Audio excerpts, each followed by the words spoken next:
A 4-year-old boy vanished in broad daylight on a quiet Saturday afternoon in South Australia's Outback. For 7 days, more than 250 people searched across open country, dry creek beds, low scrub and stony rises. They used helicopters, fixed-wing aircraft, drones with thermal imaging, ground teams on foot and on motorbikes. Yet, not a single reliable trace of the child was found. In a landscape where movement usually leaves clear marks on the earth, the absence of evidence quickly became the most unsettling part of the story. It suggested that something about this disappearance did not align with the usual patterns known to police, search teams, and outback residents who understand the land better than most. The outback in this region of South Australia is wide, dry, and strikingly silent. At first glance, it appears flat and predictable, but the terrain shifts in small ways. Loose sand sits beside hardened clay. Sharp ridges break up long stretches of open ground. A person can walk for meters without leaving anything distinctive, then suddenly leave a clear imprint in softer soil. Even experienced trackers admit the land can deceive. A footprint may appear defined, while another step taken seconds later leaves almost nothing. Despite this inconsistency, a moving child should still leave some readable form of disturbance. A partial print, a scuff mark, a change in the lay of the grass, or even clothing fibres caught on low scrub. In this case, none of those things were confirmed. The question emerged early: if no trace exists, what does that imply? Gus Lamont was 4 years old, last seen wearing a navy blue Minions t-shirt, pale grey track pants and a wide-brimmed hat suitable for the heat of the South Australian interior. He was said to be active and curious, typical for a child his age. These details mattered because each item of clothing should have been highly visible against the earth tones of the surrounding station country. Searchers reported that such colours usually stand out, even from aerial distance. The soil in the area, especially near the homestead, is soft enough that small boots normally leave recognisable impressions. The absence of these impressions quickly became one of the central points raised by investigators. It suggested either that Gus did not move far from where he was last seen, or that whatever happened occurred before a clear trail could form.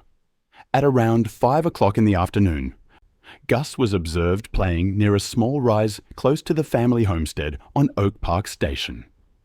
Half an hour later, when his grandmother called out to bring him inside, he was no longer visible. The initial assumption was that he had wandered just beyond the rise. Family members searched the immediate area, calling his name, checking nearby sheds and water tanks, and moving outward in widening circles. When those efforts brought no result, police were contacted around 8 o'clock.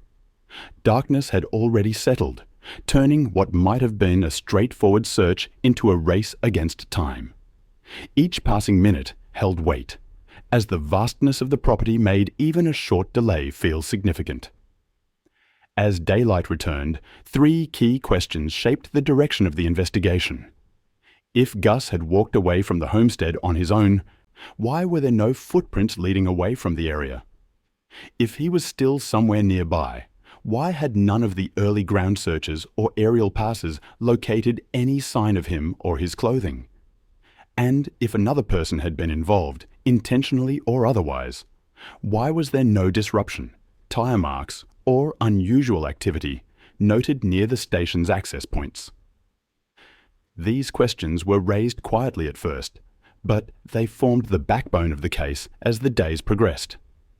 Search teams reported something else. The environment was unusually silent in terms of evidence. Aerial sweeps using thermal imaging detected nothing that matched the size or heat signature of a small child. Drones flown at low altitude photographed the ground in strips and grids, yet no item of clothing was identified. A single partial footprint was found, but experts could not confirm whether it belonged to Gus.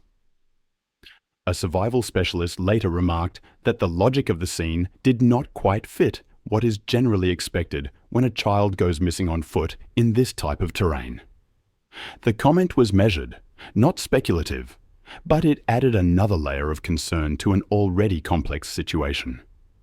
By the end of the first week, a significant effort had covered the homestead, nearby paddocks, and the surrounding ridgelines.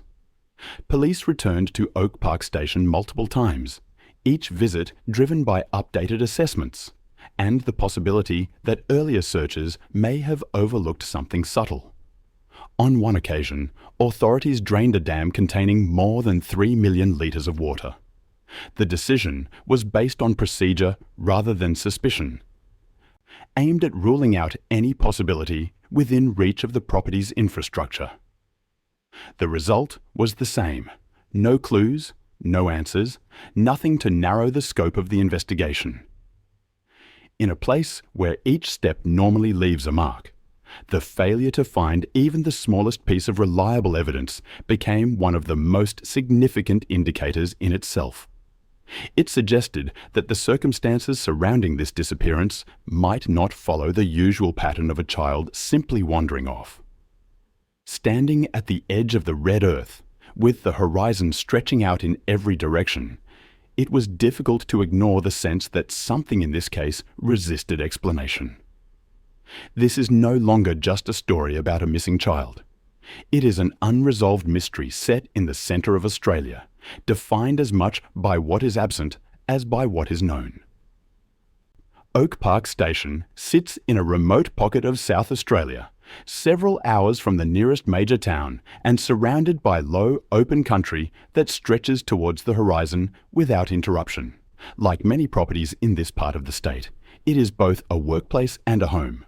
Families who live here develop a rhythm defined by the climate, the land, and the responsibilities that come with maintaining a large pastoral property. The Lamont family had long been part of this landscape, accustomed to early mornings, long drives across rough tracks, and the quiet that settles over the station once the heat of the day fades. Life here relies on self-sufficiency, steady routines, and a familiarity with an environment that can be as unforgiving as it is striking. Within that rhythm, younger children often grow up with a certain freedom. The space around them encourages exploration, but that exploration usually happens within boundaries understood by the family. Adults keep a close eye on anything unusual, whether it is a change in weather or the presence of livestock near the homestead. For the most part, though, children move easily between the open yard, the shed, and the small natural features scattered near the house. For Gus, these spaces formed the backdrop of his everyday life. He was 4 years old, energetic and curious, and the immediate surroundings of the homestead were familiar to him. Family members described him as a child who enjoyed simple activities, especially those that involved moving sand through his hands or using small toys to create short-lived landscapes on the ground. His interest in minions was noted early in the investigation, only because it explained the navy blue shirt he wore on the afternoon he went missing. Like many children his age, he was drawn to bright colours and cartoon characters. Those who knew him said he tended to wander only short distances and preferred staying near adults when outdoors. The area around the homestead provided enough variety to keep him occupied, but was not considered hazardous under normal circumstances. This was part of the reason his disappearance became so difficult for both his family and investigators to understand.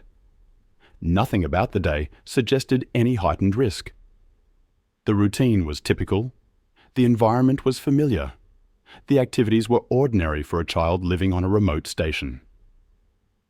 To understand the weight of this situation from an Australian perspective, it is important to consider how the Outback is perceived by those who live in or near it.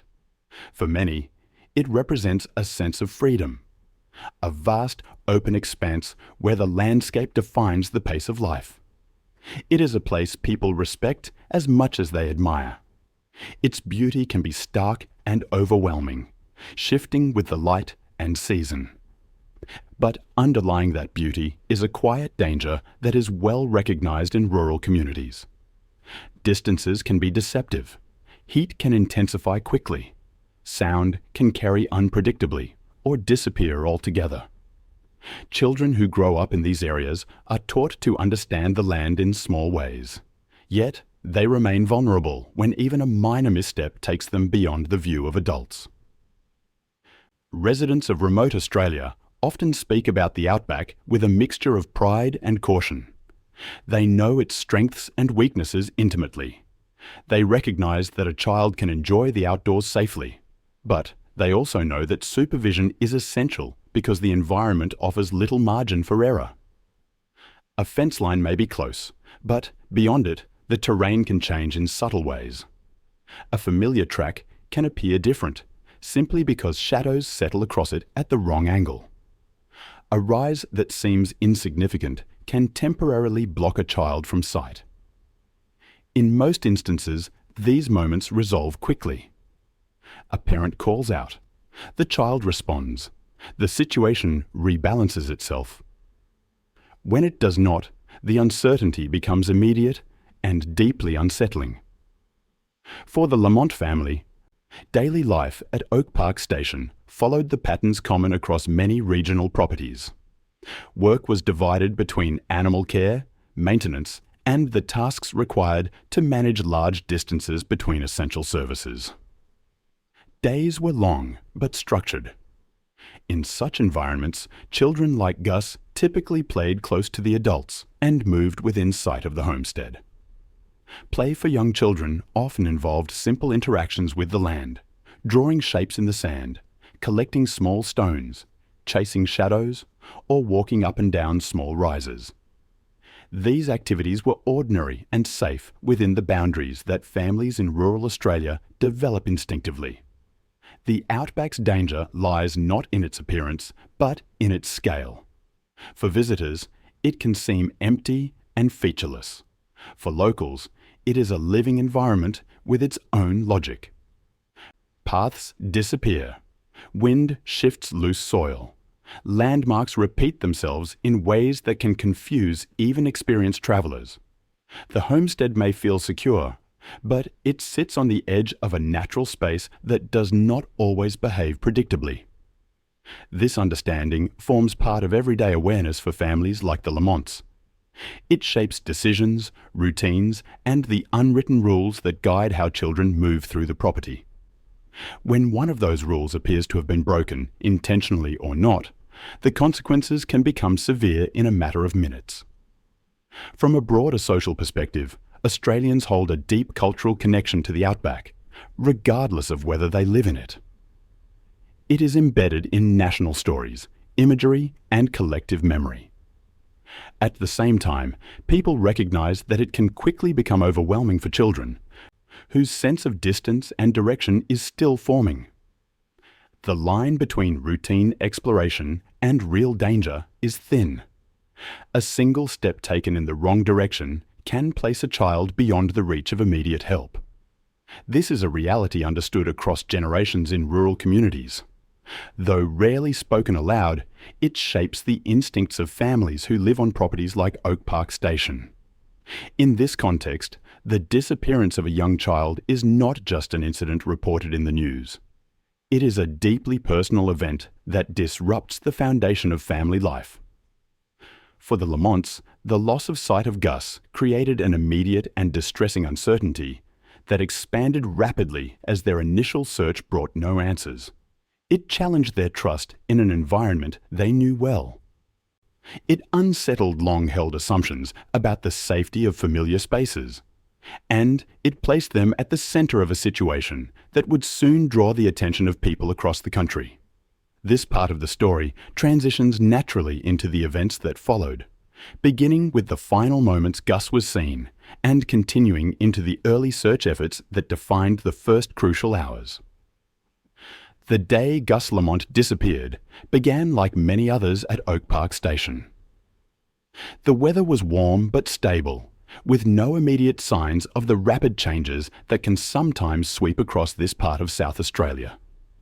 The Lamont family followed their usual routine, completing tasks around the property and keeping an informal but attentive watch over the young child as he moved between familiar areas near the homestead. Nothing unusual had been reported in the lead-up to that afternoon. There were no visitors expected. The workday was progressing at an ordinary pace. This normality formed an important backdrop to the sequence of events that unfolded over the next several hours. At approximately 5 o'clock in the afternoon, Gus was seen playing near a small rise not far from the homestead. The distance was modest, estimated at several dozen meters from the main house, close enough that adults could observe him and call out if needed. This small rise, a minor feature in the terrain, was familiar to the family. Children often played around it because the ground was soft enough for digging and the slope gentle enough for safe movement. The area offered just enough variation in the landscape to interest a young child while remaining within clear view. According to accounts provided to police, nothing about Gus's behavior at this time indicated distress, confusion, or any intention to leave the immediate surroundings. He was engaged in simple play, consistent with his usual habits. This 5 o'clock sighting is widely accepted as the last confirmed moment at which a family member had direct visual contact with Gus. It forms a fixed point from which the rest of the timeline is measured. In missing person cases involving children, the distinction between confirmed and unconfirmed sightings is significant, and investigators maintained a clear boundary around what could be verified. Here, the details are straightforward. Gus was near the rise. He appeared comfortable, and he was within what the family considered a safe range. By 5:30, the situation had shifted. When his grandmother called out to bring him closer to the house, there was no response. The absence of an immediate reply was not automatically alarming. Children sometimes become absorbed in play and require repeated prompting. However, the lack of response prompted adults to check the rise directly. When they reached the spot, Gus was not visible. Examination of the surrounding area, still within the natural boundaries of the homestead's open yard, brought no results. The initial search began within seconds. Family members moved through the 200 to 300 meter zone surrounding the house, calling his name and looking for any movement, color, or sound that might indicate his location. This radius is typical in early searches because it covers the distance a 4-year-old could reasonably travel in a short period while remaining on foot and without assistance. Within this range, adults checked sheds, verandas, the area behind water tanks, and the base of the small rise where he had last been seen. They attempted to identify any fresh disturbance in the soil or grass that might indicate a direction of travel. None stood out. During this period, the family continued calling out and pausing to listen for a reply. In remote environments, sound often carries further than expected, especially across open ground. The lack of any answering call heightened their concern. As the minutes passed, the search widened gradually, though still guided by the expectation that Gus would most likely be close to the homestead and possibly obscured by low vegetation or a small dip in the terrain. At no point during this stage did searchers report signs of a fall, injury, or animal activity. The scene remained still.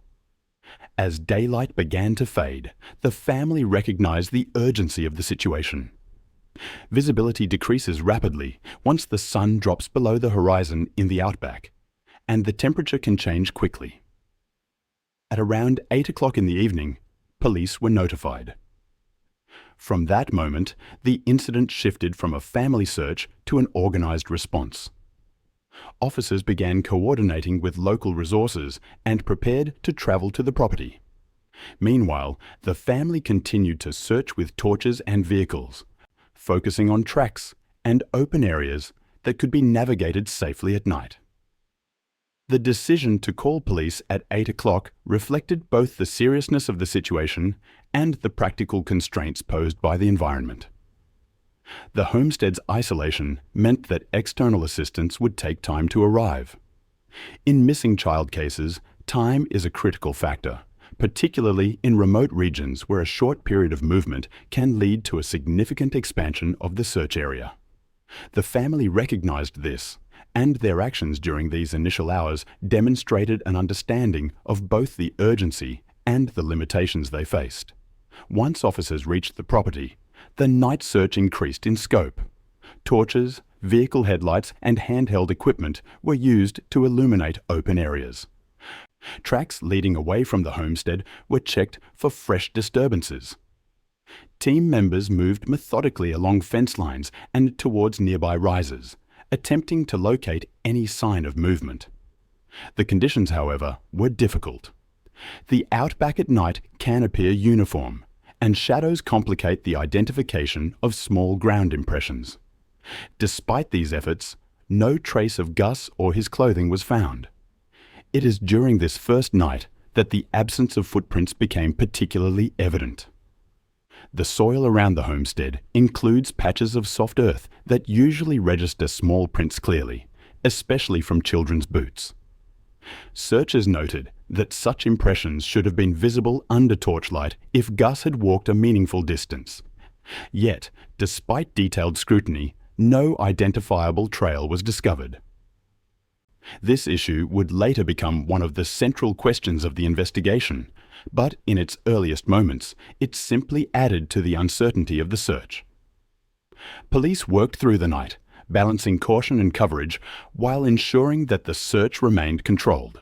The terrain around Oak Park Station is mostly open, but it includes enough low vegetation and uneven ground to require careful navigation in the dark. Volunteers in the area also joined the effort. Together, they scanned creek beds, shallow drains, and depressions within reach of the homestead. These locations can temporarily conceal a child from view, even one only a short distance from the house. None of these areas provided any clues. By the early hours of the morning, the absence of evidence had become a defining feature of the search. In cases where a child wanders, even short distances normally leave at least minor signs, partial footprints, bent grass, or indications of interaction with the environment. Here, the land appeared largely undisturbed. As the night progressed, this lack of physical evidence narrowed the range of possible explanations, but did not provide enough information to support any specific conclusion. It simply meant that the first and most critical window of time had closed without yielding answers. When daylight returned, the search expanded significantly, but the events of the previous evening remained central to the case. The timeline between 5 o'clock and 8 o'clock framed the entire investigation. It defined the last known point of contact, the first indication of concern, and the beginning of formal involvement by authorities. Each step taken during those hours, by the family, by volunteers, and by police, became crucial in understanding what happened next. This timeline forms the basis for the broader search efforts, which intensified in the days that followed and would soon involve aerial sweeps, specialist units, and a large-scale ground operation. As daylight broke over Oak Park Station on the morning after Gus disappeared, the scale of the search increased dramatically. The events of the previous evening had established a narrow but critical window of time during which he had last been seen, but they had provided no tangible leads. With the sun rising and conditions becoming clearer, South Australia Police began coordinating a large response that would soon draw on resources from across the state. It would grow into one of the most extensive ground and aerial searches undertaken in South Australia that year. SAPOL officers arrived early, accompanied by personnel experienced in remote area operations. Their initial task was to establish a command point, map the immediate area, and structure the search into defined sectors.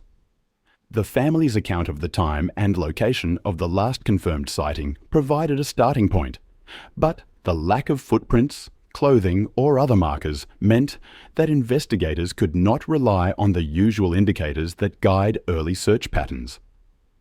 Even so, they adopted standard protocols, beginning with the highest likelihood zones positioned closest to the homestead. As the morning progressed, the search expanded outward.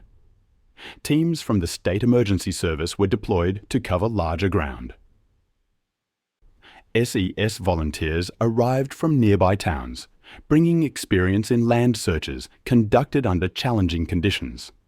Many of them were familiar with the type of terrain surrounding Oak Park Station, which alternates between sandy patches, stony plains, and small ridgelines. Despite the size of the response, the area remained vast. Every metre required careful inspection, yet the terrain made it difficult to rely on visual cues alone. Shortly afterwards, the Australian Defence Force became involved, providing additional personnel and aviation support. The decision to request ADF assistance reflected the urgency and complexity of the situation. Helicopters capable of covering wide distances quickly were brought in, along with crews trained in aerial observation. From above, the landscape offered a different perspective. Features that appeared flat on the ground revealed hidden contours, shallow depressions, and faint animal tracks. However, early flights did not identify any definitive signs of a child's presence. The open country remained undisturbed. Thermal imaging drones were deployed next. These devices are particularly useful during early morning hours, when the contrast between warm and cool surfaces can help identify heat signatures.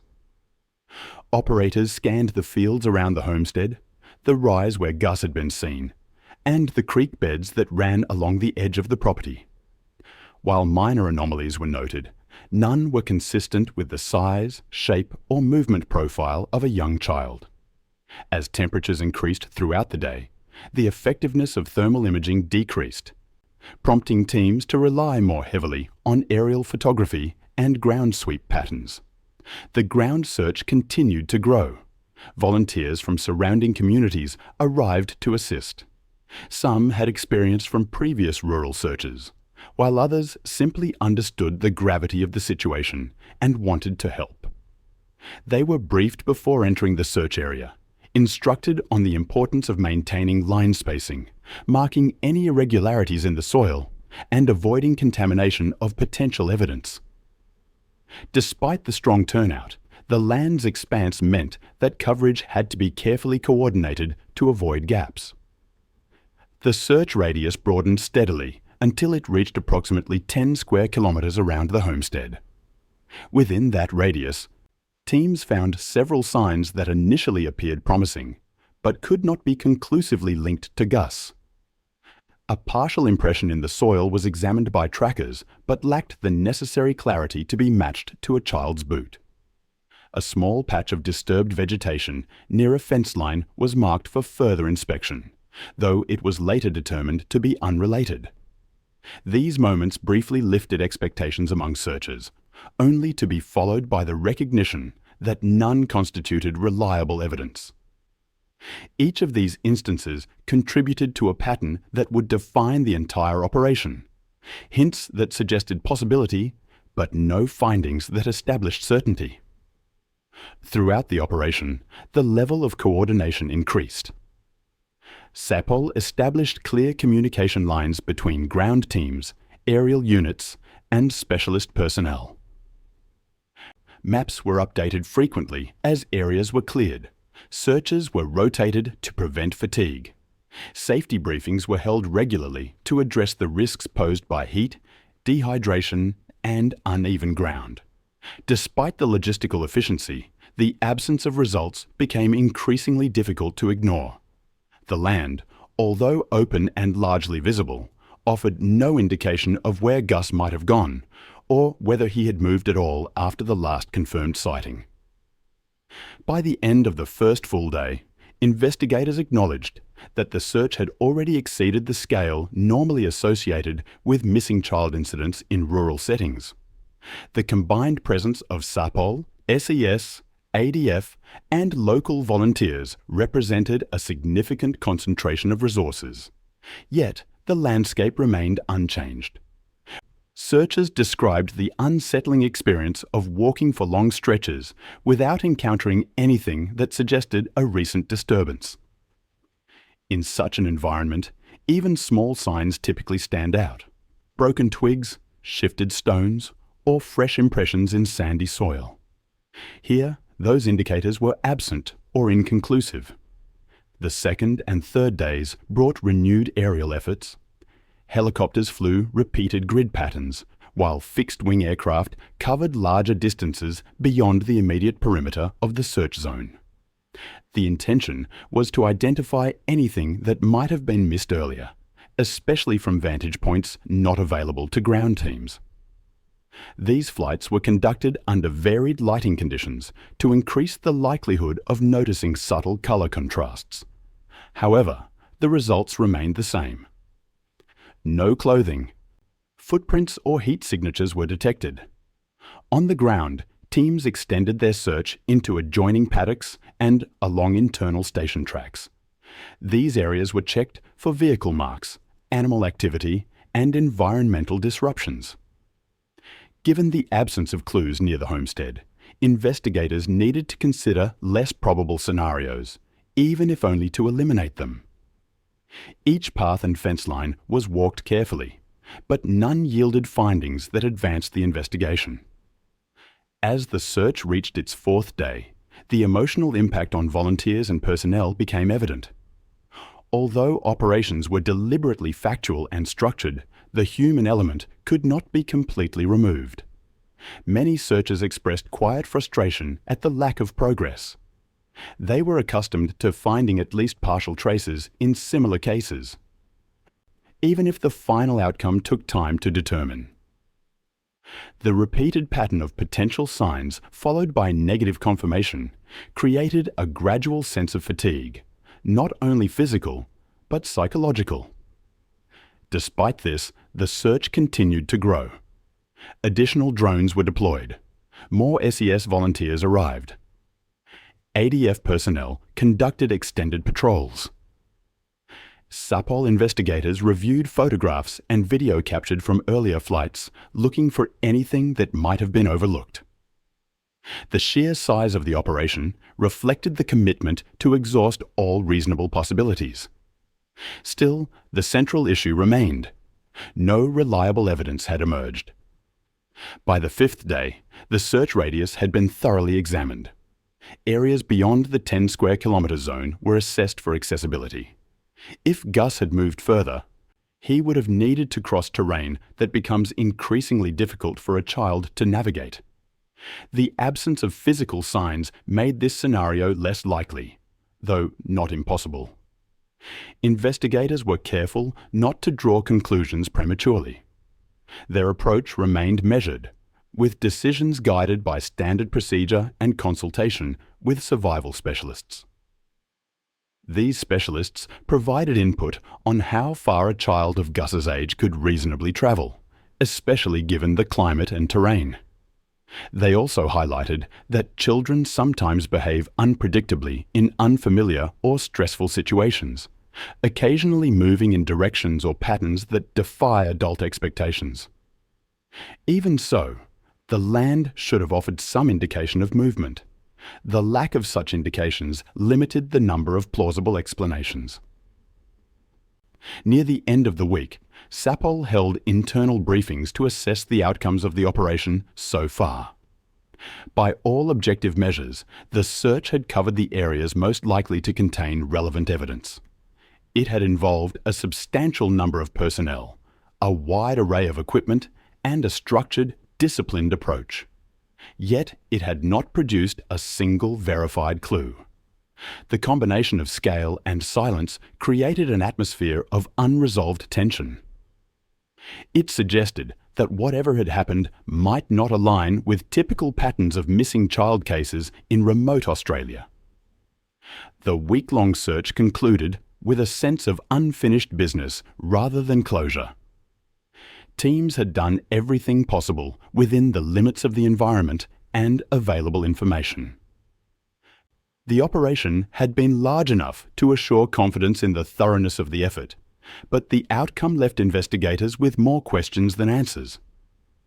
What began as an urgent but straightforward missing child response had become an unexplained absence marked by the persistent lack of evidence.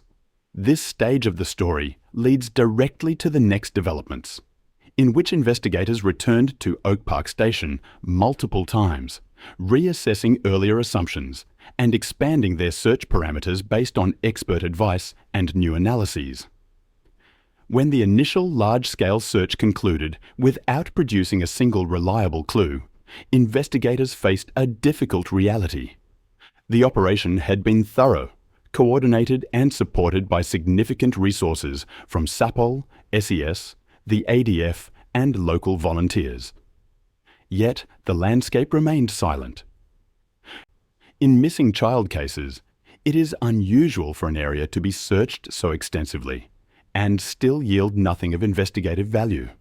For this reason, authorities made the decision to return to Oak Park Station multiple times in the weeks that followed. Each return was guided by updated assessments and new questions emerging from the absence of findings. What unfolded was a series of measured attempts to re-examine the environment, each one carrying its own expectations and its own sense of disappointment. The first return occurred shortly after the wider search was scaled back. Its purpose was focused and defined. Investigators concentrated on the immediate area surrounding the homestead, revisiting the point where Gus was last seen and extending outward in controlled patterns.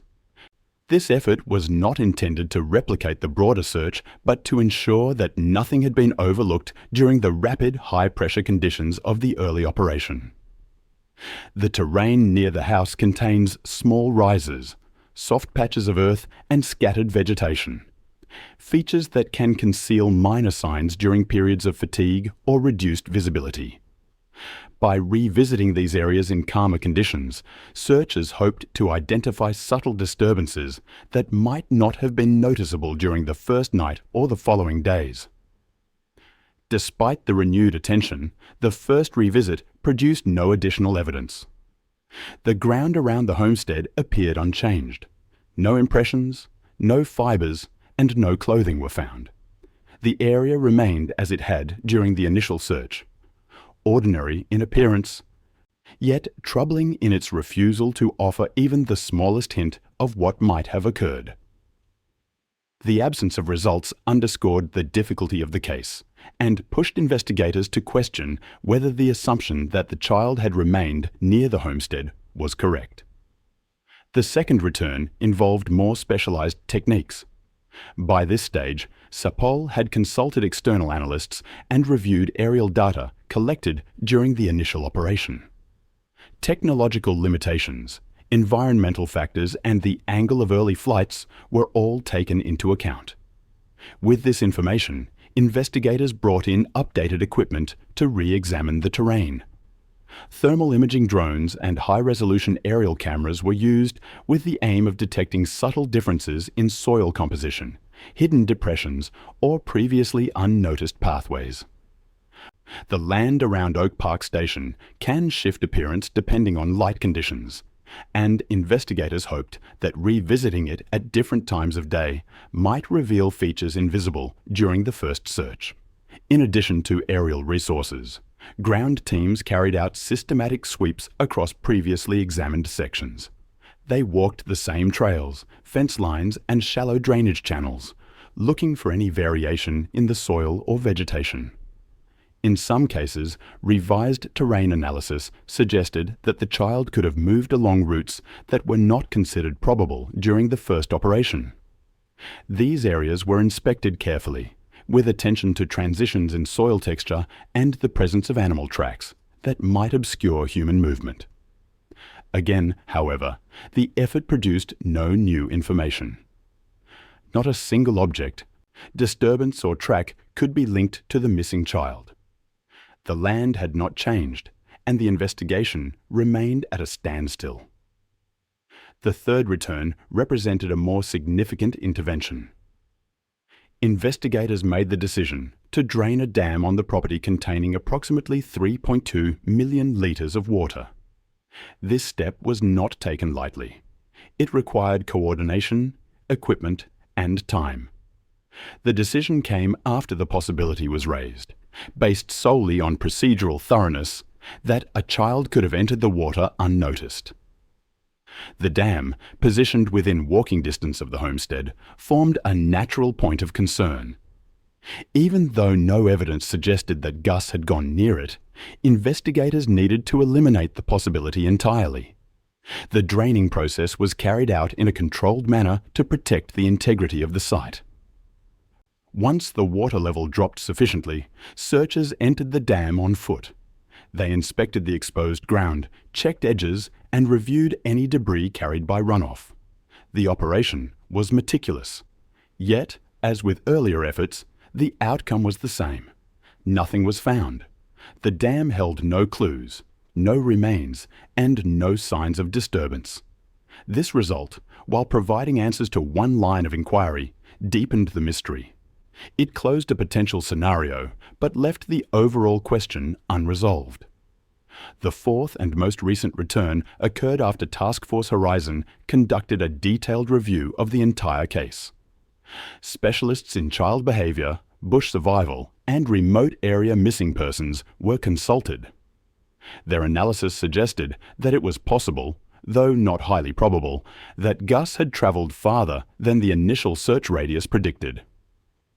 Children in unfamiliar or stressful situations sometimes move in unexpected patterns, occasionally covering distances that appear counterintuitive to adults. While this did not align neatly with the lack of footprints, investigators felt compelled to examine the possibility with updated modeling. Based on this advice, authorities expanded the search perimeter beyond previous boundaries. They targeted less accessible terrain, including areas with rocky ground where impressions might not register as clearly. Teams revisited ridgelines, low valleys, and sections that had been deemed low risk earlier. This stage of the search carried its own sense of anticipation. It introduced a new theoretical possibility, however slim, that the child could have moved outside the original grid and into more challenging terrain. As with the earlier returns, expectations rose briefly before settling back into the familiar pattern of uncertainty. No evidence emerged to support the revised modelling. The more distant areas were as undisturbed as the land around the homestead had been. The repeated absence of clues across multiple environments created a growing concern among investigators.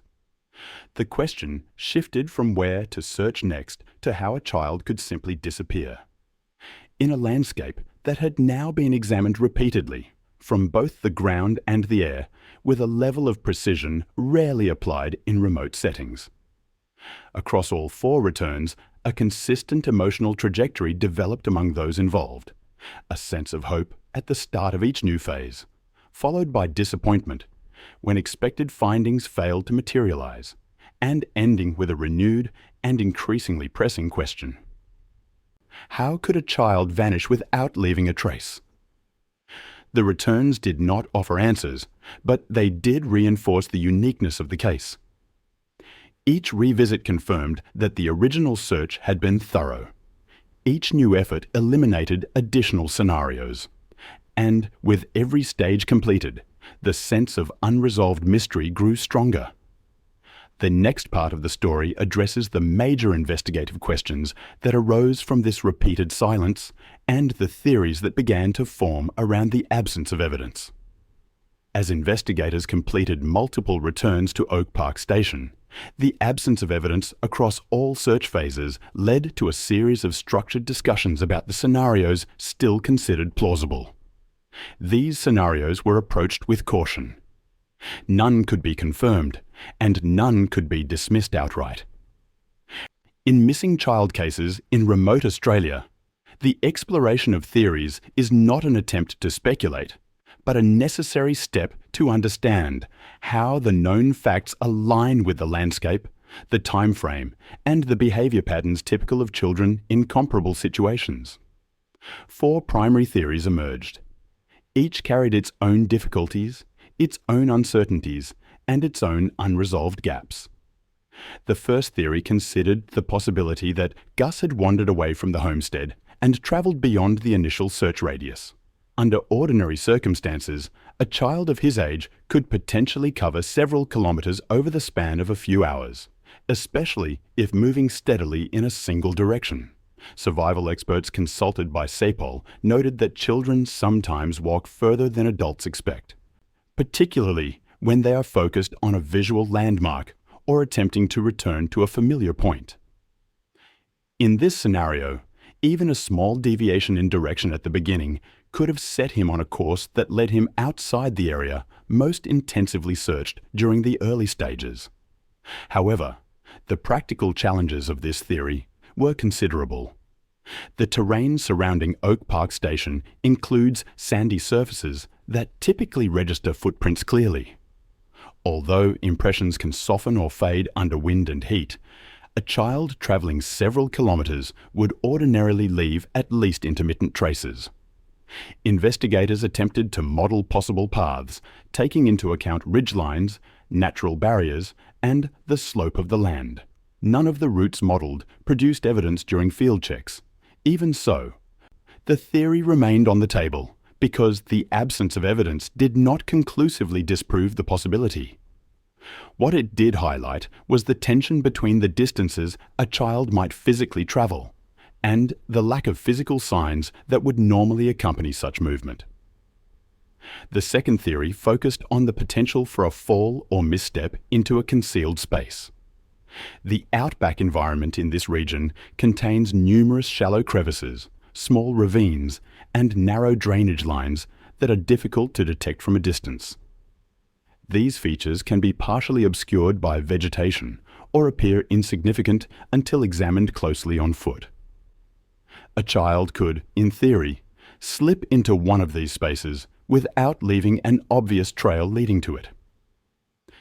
Investigators considered the possibility that Gus might have entered a hollow or depression that altered his visibility from both ground and aerial perspectives. Throughout the search, drone footage and aerial scans were conducted repeatedly. While these tools are effective under specific conditions, they can be limited by factors such as temperature differentials, angle of light, and the texture of the ground. In high daytime heat, the land absorbs and radiates warmth evenly, reducing the contrast needed to detect subtle differences. Ground crews examined terrain features that fit this category. They checked the bases of ridges, the edges of drainage lines, and the shaded pockets beneath small clusters of scrub. Despite these efforts, no such location was found to contain relevant signs. The theory remained plausible in a general sense, but without any confirmatory evidence, it provided more questions than answers. The third theory considered the possibility of an encounter with outback wildlife. This scenario was approached with considerable restraint due to its sensitive nature. Investigators acknowledged that the presence of wild animals in remote areas is a reality, but they also noted that the search produced no physical signs typically associated with such events. In cases where wildlife plays a role, evidence is usually present: tracks, disturbed soil, or other indicators. None were identified around the homestead or in the wider search zone. Experts emphasized that, given the scale and thoroughness of the search, the likelihood of this scenario was low. Even so, it could not be dismissed entirely, as the outback environment contains unpredictable elements. Investigators treated the theory as a procedural requirement rather than a leading explanation. Its inclusion reflected the need to consider all possibilities, not a suggestion that it was supported by case-specific evidence. This approach ensured that the theory remained within its factual boundaries, without extending into speculation. The fourth theory involved the possibility that another person may have played a role in the disappearance, intentionally or otherwise. SAPOL made it clear that there was no evidence of foul play. No signs of forced access, no unusual tire marks, and no reports of unfamiliar vehicles or individuals had been identified in connection with the case. Even so, investigators acknowledged that the absence of footprints or other ground indicators opened the question of whether a person could have removed the child from the area without leaving traces. If Gus had been carried, for example, the lack of footprints might be explained. Similarly, if a vehicle had been used along an existing station track, it might not have left obvious new impressions, particularly if the track was already well used. In rural cases, the presence of vehicles near homesteads is not unusual. Station tracks often carry tyre marks from routine activity, making it difficult to distinguish old from new. Investigators examined each track and checkpoint carefully, but none revealed anything out of the ordinary. Consequently, the theory remained a procedural consideration rather than an active direction. It demonstrated the need to remain open to all possibilities until definitive evidence ruled them out. Across all four theories, a consistent thread emerged. Each scenario contained elements that were reasonable in principle, but difficult to reconcile with the specific facts of the case. A child walking long distances without leaving footprints challenged known behavior and environmental patterns. A concealed fall lacked a corresponding location. Wildlife involvement lacked physical indicators. Human involvement lacked external signs. Investigators were left balancing plausible models against a persistent absence of evidence. This stage of the case did not produce conclusions. Instead, it clarified the scope of the mystery. As each theory was examined and tested in the field or through analysis, the unanswered questions became sharper.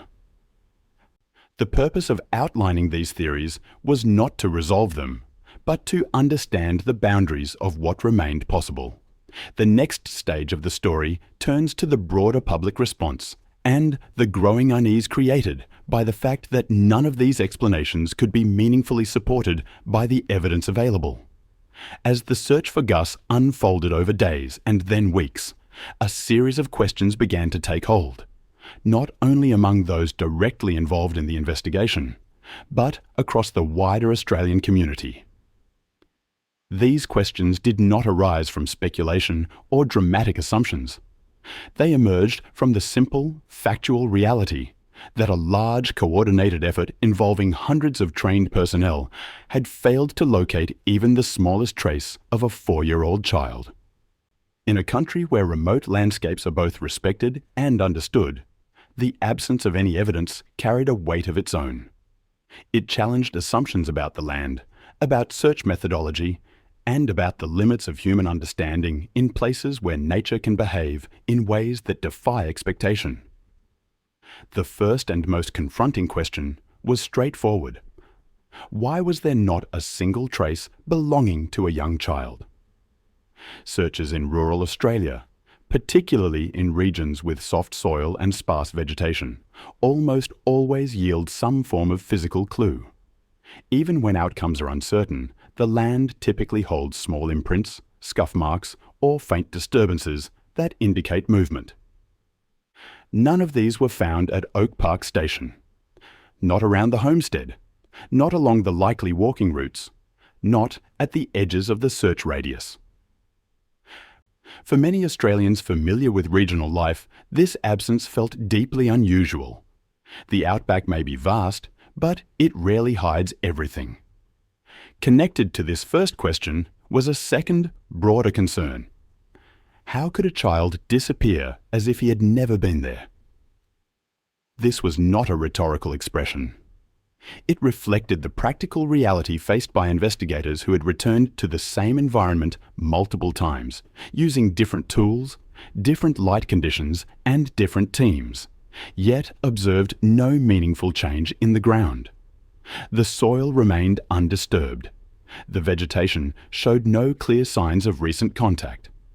Items of clothing that would normally stand out against the muted tones of the landscape were nowhere to be found. The sensation that a young boy had simply vanished was unsettling. Not because it implied something extraordinary, but because it ran counter to the patterns ordinarily seen in similar cases. A third question concerned the scale and effectiveness of the search effort itself. How could an operation involving helicopters, fixed-wing aircraft, thermal imaging drones, ground patrols and hundreds of volunteers conclude without a single confirmed lead? Australians are familiar with the challenges of remote area searches, but they are also accustomed to the reliability of coordinated responses in emergencies. The search for Gus was extensive by any measure. It used available technology, local knowledge and expert assessment. Yet no part of the operation produced the outcome expected in a case where the last known point was clear and the time frame was narrow. People began to ask, quietly and respectfully, was there something about this landscape or this situation that resisted even the most thorough investigative techniques?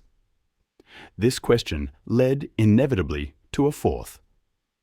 Does the Outback hold elements that humans still do not fully understand? The intention behind this question was not to imply mystery beyond the physical world. Rather, it acknowledged the complexity of an environment shaped by heat, wind, erosion, and vast distances.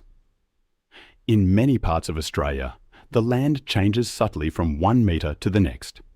Soil compositions varies in ways that can conceal footprints in one patch while preserving them clearly in another. Vegetation can obscure small objects from both aerial and ground views. Shadows shift quickly.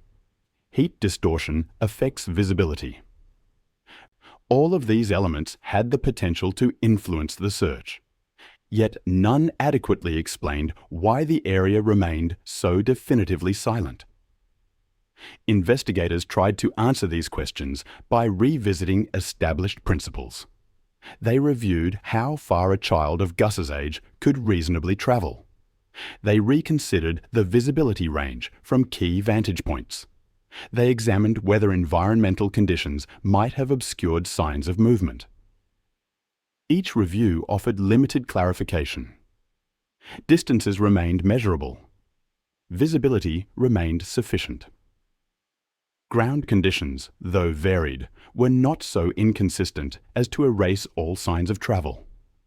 The questions persisted because the facts did not neatly align with any model presented. Another question emerged regarding the timeline. The period between the last confirmed sighting at 5 o'clock and the notification of police at 8 o'clock was short.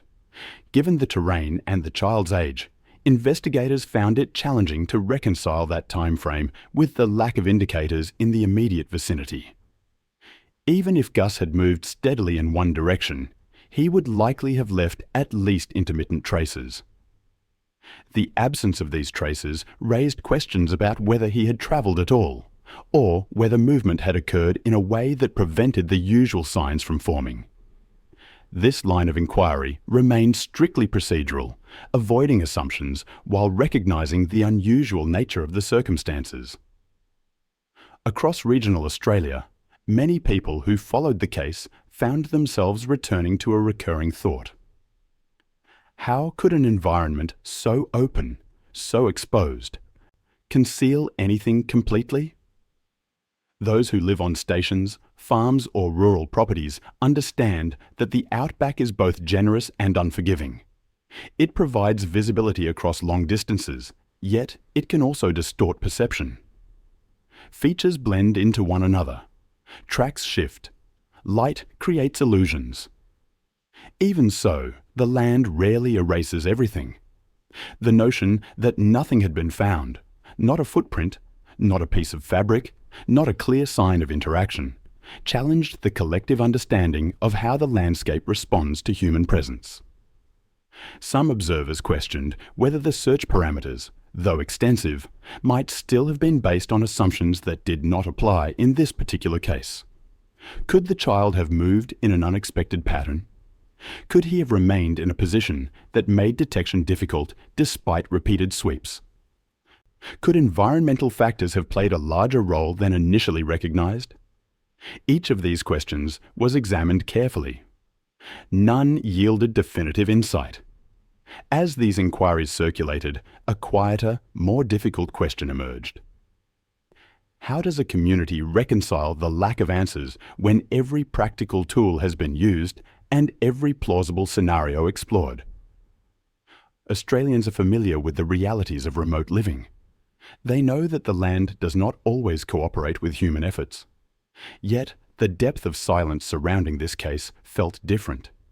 It was not merely the absence of resolution, but the absence of the small details that typically guide investigations.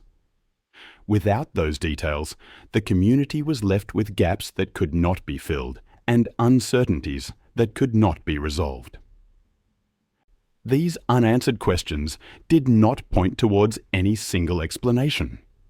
Rather, they highlighted the uniqueness of the case and the limits of human understanding in environments shaped by vastness and variability.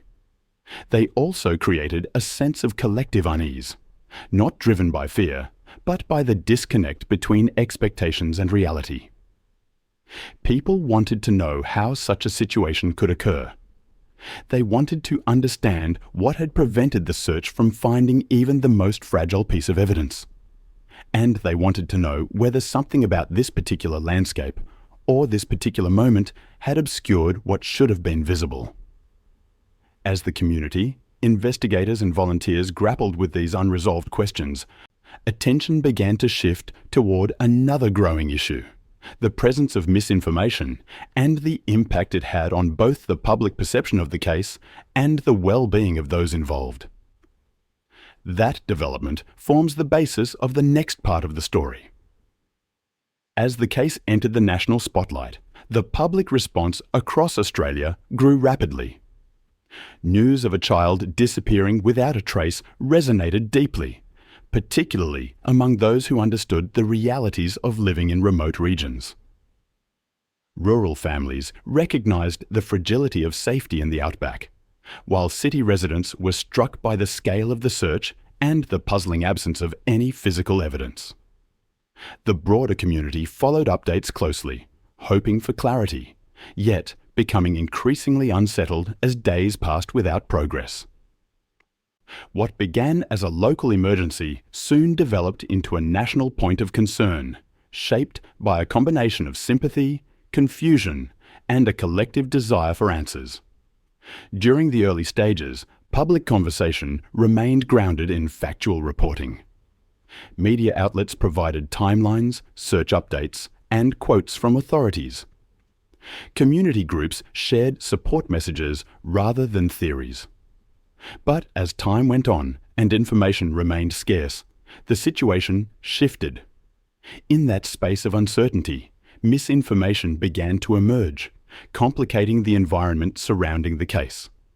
This development reflected a broader pattern seen in recent years, where major incidents attract online speculation that blurs the line between genuine concern and unverified claims.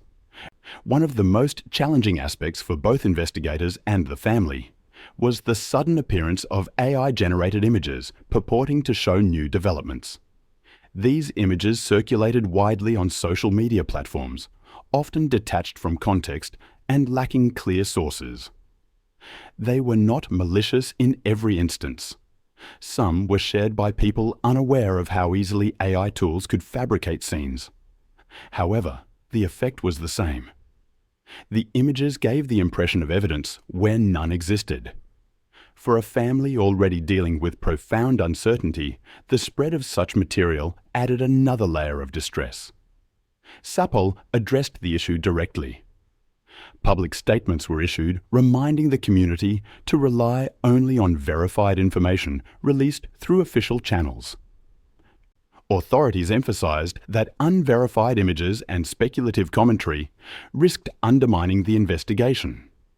They also noted that such content could be harmful to the family, volunteers, and search personnel who had committed significant time and emotional energy to the operation.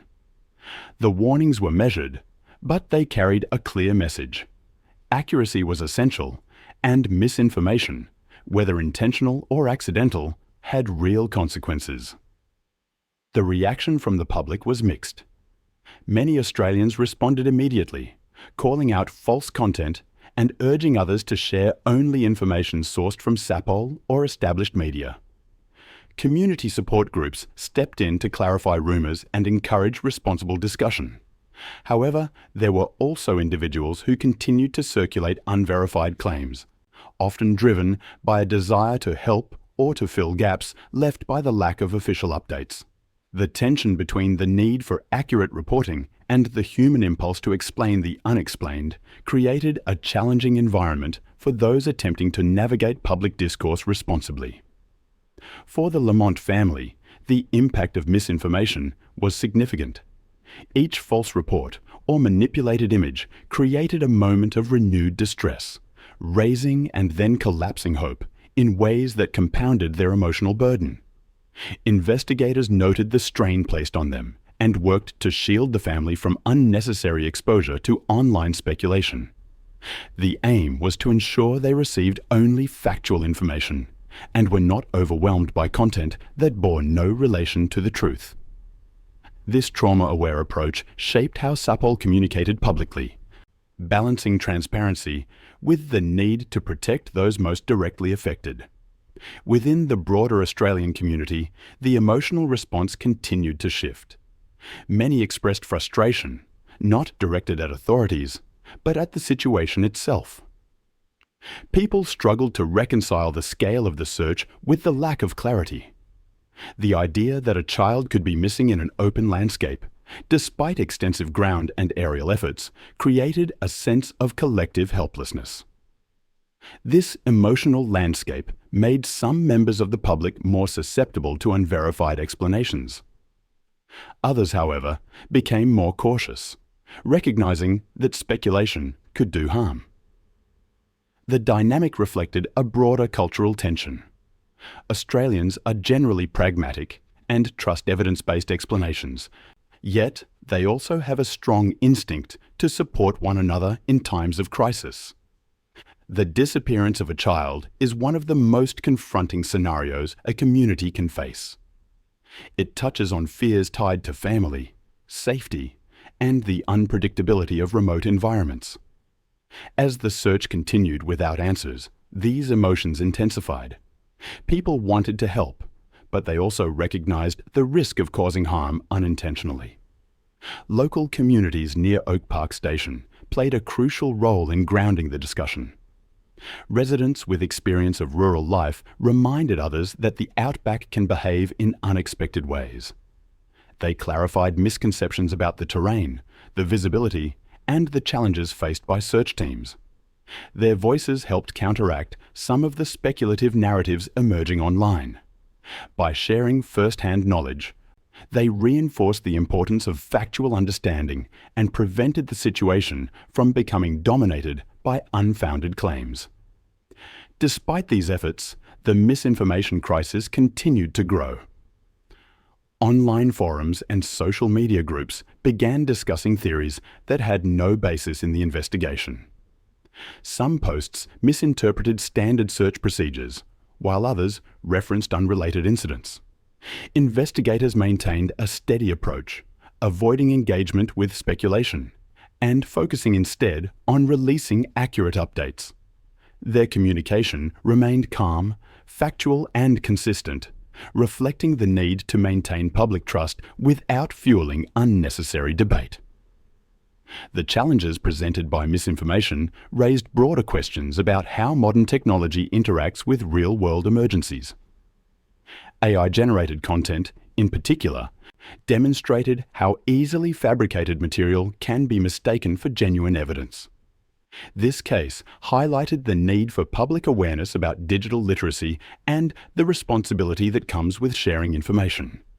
It also underscored the importance of official communication during unfolding investigations, especially when facts are limited and speculation can escalate rapidly. Through all of this, one sentiment remained constant across Australia: a deep sense of empathy for the Lamont family. Regardless of individual reactions to the unfolding uncertainty, people understood that a family was living through every parent's worst fear. Messages of support were sent from all states and territories. Community groups organised gatherings to express solidarity. Volunteers who had participated in the search described the emotional impact of the experience, reaffirming their commitment to assisting whenever needed. This collective compassion became one of the defining aspects of the public response. Yet, beneath the sympathy, lay a shared feeling of frustration and helplessness. Australians are accustomed to facing challenges: fire, flood, drought, and responding with practical action. In this case, however, action had not produced answers.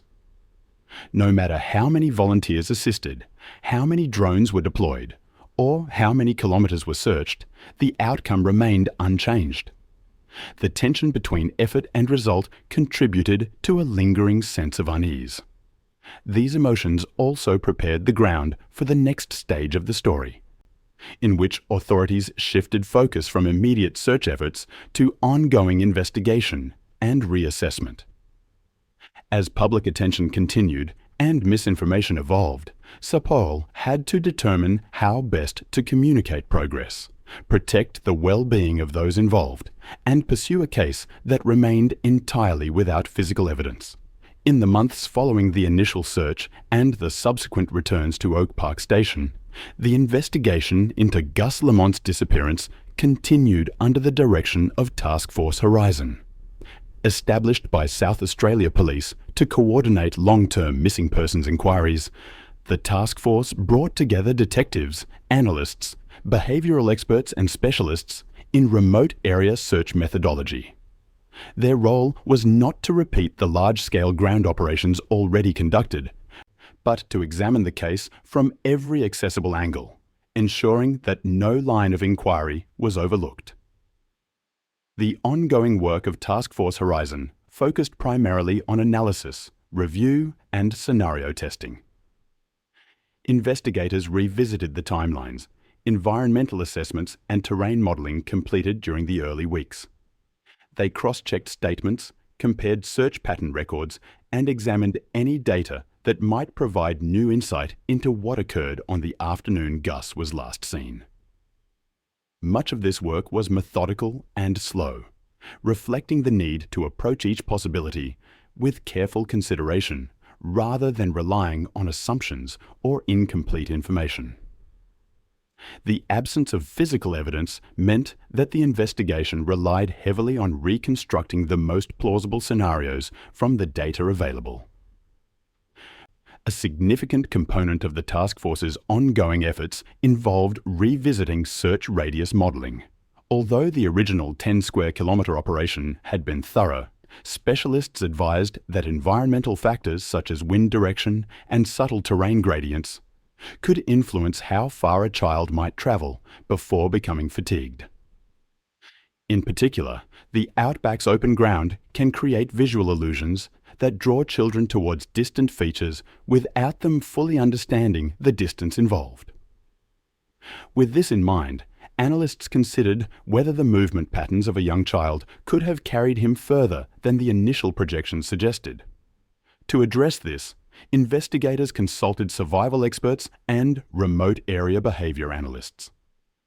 These specialists reviewed the Outback's typical wind conditions during the relevant period, noting how sound and smell can influence a child's direction of travel.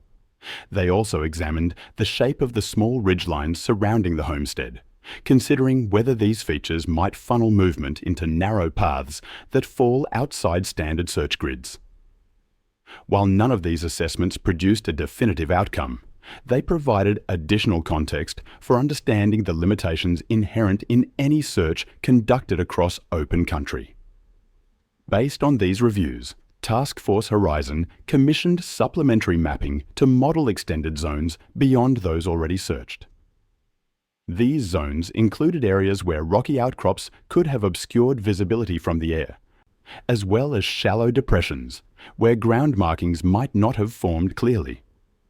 Although large-scale physical searches were no longer ongoing, investigators used drones and updated aerial imaging to examine these extended regions from above.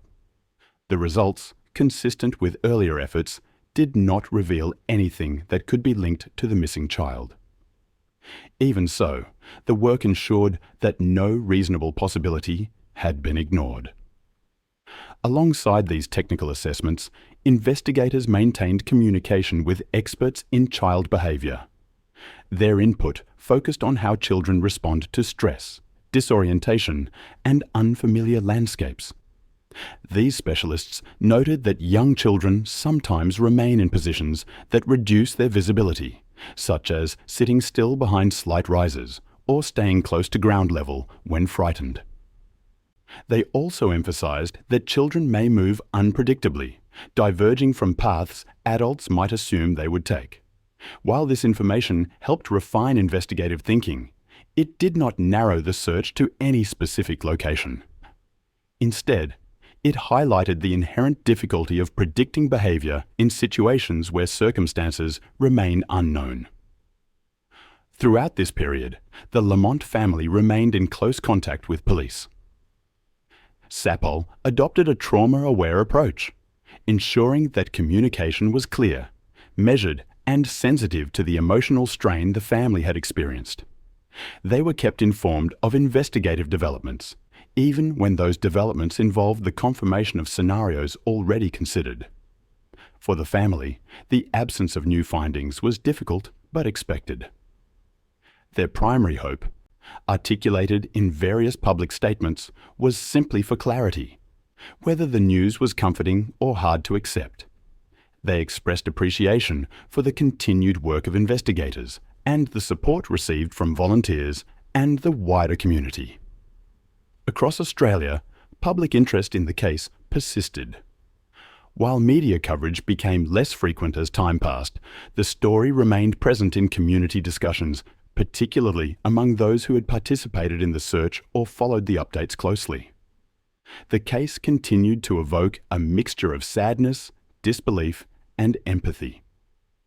Many Australians understood that unresolved disappearances carry a unique burden, defined not by answers, but by the absence of them. This recognition contributed to a quiet but enduring sense of support for the family and respect for the investigators who continued to work with limited information. As Task Force Horizon progressed with its analysis, the investigation shifted into a maintenance phase. This did not signify a reduction in importance, but rather a reliance on systematic review rather than active field operations. Leads that emerged were assessed promptly, though none to date had produced substantive results. The case remained open, and authorities reiterated their commitment to pursuing any information, however small, that might assist in understanding what happened. The current status, therefore, is one defined by continued vigilance rather than closure. Investigators maintain their review processes. The extended modelling has been completed. Aerial surveys have been updated. Community awareness remains steady. And the family continues to hope, not for a specific outcome, but for certainty, whatever form that certainty may eventually take. This situation sets the stage for the closing reflections of the case, in which the broader meaning of the disappearance is considered against the silence that has surrounded it. As the story draws to a close, the landscape remains unchanged. The wide, muted expanse of South Australia's outback stretches across the horizon, its surface shifting under light and heat in ways that feel familiar to those who live there. The wind moves through low scrub. Dust lifts and settles again. From a distance, the homestead stands quietly against the land that surrounds it, a small point of human life in an environment defined by space. It is here, in this stillness, that the unanswered questions continue to live. The disappearance of a child is something that leaves a mark on a community long after the search teams have gone home. Even without new evidence, the story does not fade. People remember the early days of urgency, the long lines of volunteers walking the paddocks, the helicopters tracing the same arcs in the sky, and the repeated assurances that every possible effort had been made. Those images stay with them, forming part of a collective memory shaped not by resolution, but by the absence of it. In remote Australia, where distances are vast and survival depends on cooperation, such stories take on a quiet significance. For the Lamont family, the passing of time has not softened the weight of uncertainty. They continue to live with the silence that followed each search operation and each return to Oak Park Station. Their hope now is not fixed on a particular outcome, but on clarity, some understanding, however difficult, of what happened on that afternoon. They have spoken with dignity about their gratitude for the support offered by the community, volunteers, and police. They have also acknowledged the deep emotional complexity of moving forward while still waiting for answers. Their experience reflects a reality known to many families affected by long-term disappearances, that life continues, but the absence remains. Across Australia, people still reflect on the case with a mixture of empathy and quiet discomfort. It is not simply the fact that a child went missing. It is the way the Outback, a place often described with affection and pride, became the backdrop for an event that seemed to resist explanation. Australians understand that their landscape is capable of shaping lives and stories in unexpected ways. Yet, the idea that it could hold something so tightly that not even a large-scale search could uncover it feels unsettling. It challenges familiar assumptions about visibility, scale, and human understanding. In many ways, the story returns to the same points that defined it from the beginning. A child last seen near a small rise, a narrow window of time, a vast area searched with care and determination, multiple investigations, each thorough in its own way. And still, no trace. These facts remain steady, unmoved by speculation or imagination. They form the limits of what is known, leaving everything beyond those limits open, but unconfirmed. This restraint, though difficult, is necessary. It ensures that the story remains grounded in truth, not in theories that offer comfort without evidence. There is a tendency, when faced with a mystery of this scale, to look for meaning in the land itself. The Outback is often described as harsh, beautiful, and unpredictable. People speak of its extremes with a sense of respect. It is a place where heat can rise quickly, where shadows shift without warning, and where distances can mislead even experienced travelers. These qualities do not explain what happened, but they serve as a reminder that the environment carries its own logic, sometimes clear, sometimes concealed. The landscape does not provide answers, yet it shapes the questions that remain. For those involved in the search, the memory of the operation lingers. Volunteers recall the quiet moments between calls, the long hours under open sky, and the sense of determination that kept them walking, even when hope felt fragile. Police and specialists remember the structure and discipline required to manage an operation of this scale. They speak with care about the responsibility they felt towards the family and the community. Their reflections highlight the human effort behind the story.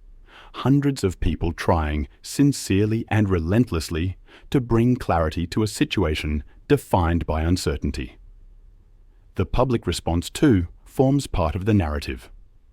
People across Australia sent messages of support, lit candles, attended community gatherings, and followed the updates with a kind of collective breath-holding. Even now, when the immediate urgency has passed, the story still resonates. It taps into something universal, the desire to protect, the fear of the unknown, and the recognition that some questions endure longer than we expect. As the camera returns to the stillness of the Outback, the narration slows. The air seems to hold the weight of what has not been found. The land is quiet, but not indifferent. In the distance, the sky turns pale as evening settles. The homestead stands as it always has, a symbol of resilience in a landscape that remains both familiar and unknowable. There are no dramatic conclusions here, no final revelations. only the acknowledgement that, despite months of effort and the involvement of hundreds of people, one truth persists. The case remains open. In the end, the words are soft, measured, and honest. The Outback is wide enough to swallow a footprint, but the pain carried by a family does not disappear. It lingers, steady and enduring, waiting for the day when an answer, any answer, finally breaks the silence. As the investigation settled into its long-term phase, a quieter tone began to define the way Australians spoke about the disappearance of Gus Lamont. The urgency of the early search had passed, replaced by a steadier rhythm of updates, reviews, and cautious reassessments. Yet the emotional weight of the case did not diminish. It simply shifted into something more reflective, shaped by the enduring silence of the landscape and the questions that remained unanswered.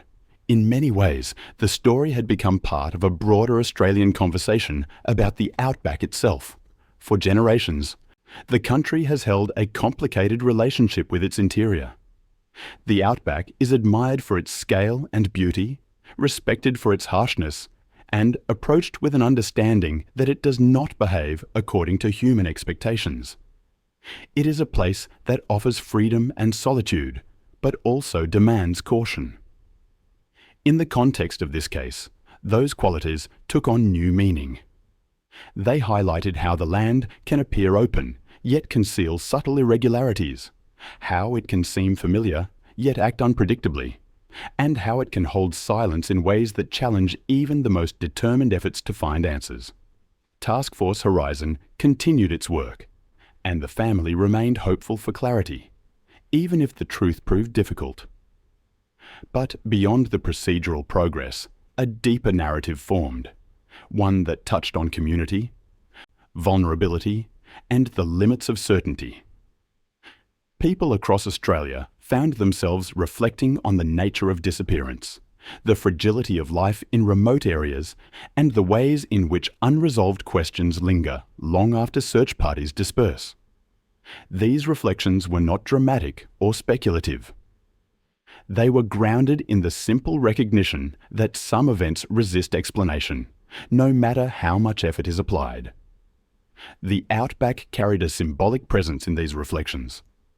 For many Australians, its vastness is both comforting and confronting.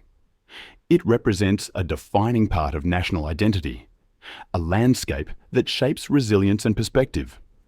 Yet, it also serves as a reminder that natural environments, no matter how familiar, can still hold mysteries. In conversations across towns, cities, and rural properties, people spoke quietly about the tension between the land's openness and its capacity to conceal. They acknowledged that despite technological advances, expert modelling, and large-scale operations, there are still moments when the land does not reveal what has happened. For the Lamont family, the passage of time did not lessen the significance of their loss. Their hope was not defined by expectation, but by the human need for understanding. They expressed a desire for answers, whether comforting or painful, because clarity provides a form of dignity that uncertainty cannot offer. Their resilience became a central point of empathy for many Australians who understood that the burden of not knowing can be heavier than any definite truth. Communities responded with generosity, offering support through messages, vigils, and the quiet recognition that families in remote areas often face challenges that others rarely encounter. Within this emotional landscape, the final question lingered. What does it mean when a story has no clear ending? In the context of an investigation, it means that the case remains open, monitored, and subject to review whenever new information appears. But on a human level, it means that the absence of answers becomes part of the narrative itself. The silence of the landscape becomes a presence. The unanswered questions become a reminder of the limits of certainty. And the continuing effort to understand becomes an expression of collective care. As the documentary's final images settle, the Outback stretches across the screen, quiet, expansive and indifferent to human concerns. Wind moves through the low scrub. The light softens across the red earth. In this setting, the distance between what is known and what is hoped for becomes clear. It is a distance shaped not by lack of effort, but by the complexity of a land that has always held its own rhythm. The closing reflection speaks softly to this reality. It acknowledges the tension between the vastness of the outback and the enduring grief of a family. It recognizes that while the land may absorb footprints, heat signatures, and other signs of movement, it cannot absorb the emotional impact felt by those left behind. The disappearance of a child leaves a mark that does not fade with time or temperature. It becomes part of the community's memory, a reminder of why search efforts are made, why vigilance matters, and why compassion remains essential. And so the story ends not with certainty, but with a quiet commitment. As long as there is no answer, the search for truth, understanding, or closure continues in whatever way is possible.